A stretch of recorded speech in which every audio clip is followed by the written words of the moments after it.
तौहीद की तारीफ और शिर्की अकायद। तौहीद अरबी ज़ुबान का लफ्ज़ है जिसके लुग़वी मानी हैं एक माना हुआ वाहिद तस्लीम करना। इस्लामी इस्तिलाह में तौहीद का मतलब है अल्लाह ताला को इसकी ज़ात सिफ़ात और अफ़ाल में वाहिद व यकता मानना। ये अक़ीदा इस्लाम का बुनियादी उसूल है और हर मुसलमान का फ़र्ज़ है कि वो अल्लाह को वाहिद माबूद और खालिक माने।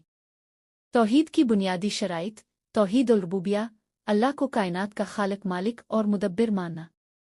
तौहीद अल-वईद, इबादत में अल्लाह को वाहिद मानना और सिर्फ इसी की इबादत करना।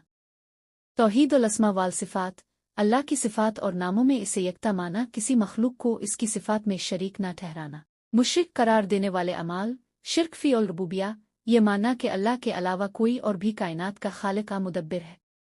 शिर्क फ़ी अल-वईद, अल्लाह के अलावा किसी और की इबादत करना, जैसे बुतों, दरख्तों आ कब्रों की पूजा करना। शिर्क फ़ी उल-अस्मा वाल सिफ़ात, अल्लाह की सिफ़ात में किसी और को शरीक ठहराना और अल्लाह की सिफ़ात को मखलूक के साथ मुंसलिक करना। दीगर अमाल जो शिर्क की तरफ ले जा सकते हैं, वसाइल को खुद मुख्तार समझना, जैसे सितारों सियारों या किसी और मखलूक को अपने मामलात में दखील समझना।